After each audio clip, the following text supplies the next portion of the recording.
Hello, everyone. Today's news center around the debate between various nations, including the US and the European nations, as to whether to allow Ukraine to fire at targets in Russia using the Western weapons. It doesn't appear as if they care whether Ukraine sends its own drones into Russia, which it has been doing with some success.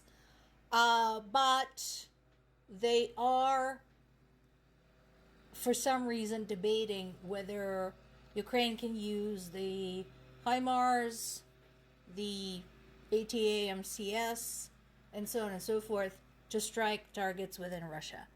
To me, it is insane that that's even a question. Countries such as, for example, Italy are against it. France, Germany, Poland, Baltic states, Canada, and Finland are in favor of letting Ukraine do whatever it needs to basically defend its existence as a country, because that is what's on the line here. I mentioned this before. Again, I find it insane that that's even a question. Because Russia has been pounding away at Ukrainian civilians, Ukrainian cities for many months now. So why is it okay for Russia to do that, but not okay for Ukraine? Especially since I mentioned many times before, Ukraine's done actually a decent job, very decent job, doing more with less. So not overusing its explosives and precision targeting, meaning doing whatever is necessary to not hit civilians and civilian targets in Russia. Meanwhile, Russia, for some reason, continues pushing China as the mediator for negotiations, and I don't understand what they're hoping to achieve with that. A mediator in such matters should be impartial, and China cannot possibly be impartial, because it is weighing its own options for invading its neighbors. We know that. And B, because we know China has been helping Russia.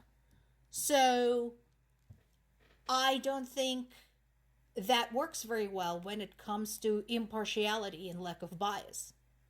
When we have a mediator that it clearly favors one of the parties involved, I don't see how that's supposed to work.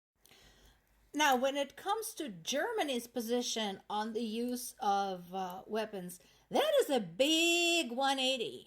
And I am kind of wondering what happened, because Olaf Scholz used to be one of the staunchest opponents, first of all, of giving weapons to Ukraine, and second, of letting Ukraine use those weapons to fire into Russia. So I'm kind of wondering exactly what's going on, who called him, and what sort of conversations may have taken place behind closed doors, as he did such a big turnaround. My concern in such cases is I want to understand what made him change his opinion, because that means that potentially he can change his opinion again. So I personally would rather know what makes him tick before he flip-flops again. U.S. sanctions companies that are linked with Russia's Wagner Group, and I am looking at my watch. Why did this take you so long? Wagner has had its hand in every imaginable pie for how long now? Even after the assassination of their leader, Prigozhin. So what was the delay? Why are you only just now getting around to sanctioning companies that do business or did business with Wagner? What the hell, guys? Wagner is a militant organization. after Prigozhin's assassination, and we all know who did it, um, it sort of lost its direction and showed lack of interest in integrating into the official Russian military. For the reasons I mentioned in the past. Being an independent militant, basically a mercenary, is a lot more profitable, and you have a lot more freedom to do whatever the heck you want. And that's what they liked. They could go anywhere, rape, pillage, steal, torture, and they were unregulated. And it actually was of some benefit to the Russian government because they could just say, well, that's a private company. We are not responsible for them. We are not responsible for their action. So they could basically just turn a blind eye to whatever Wagner was doing. Meanwhile, spreading intimidation, torture, racketeering. We know Wagner has been involved in some racketeering in Africa. All under the guise of, oh, well, that's just a private company doing its thing and we have nothing to do with it. So the fact that America is only now getting around to sanctioning companies involved with these monsters is kind of mind-boggling. And then there's a couple of interesting pieces about Russia's so-called strategy. First of all, on the heels of the trolling attack that I had, basically citing all of the usual Russian propaganda, I wanted to show you guys this. They have a series now of comic books for children in which they justify and glorify this war.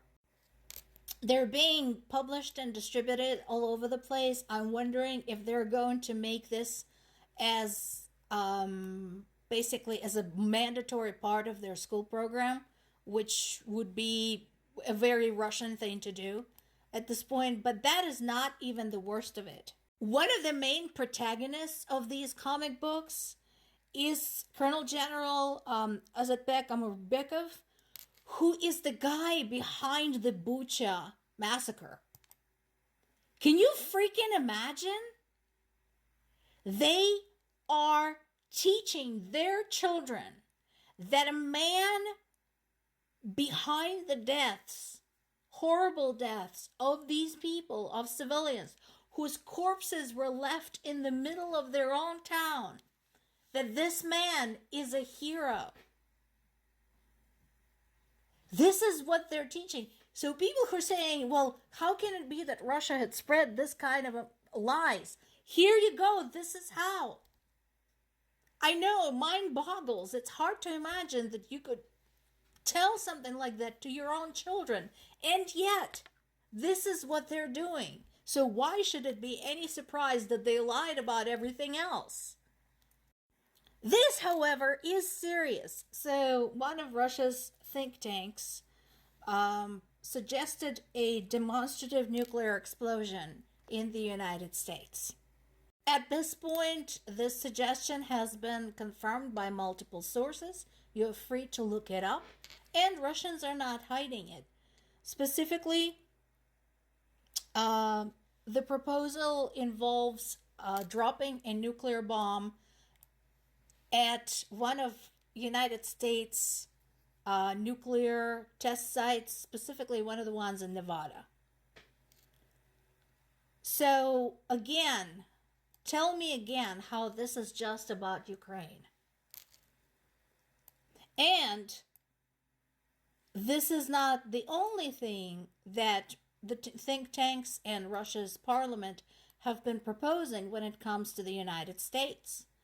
Since about 2022, summer of 2022, they have also been proposing revising U.S. ownership of Alaska. Food for thought.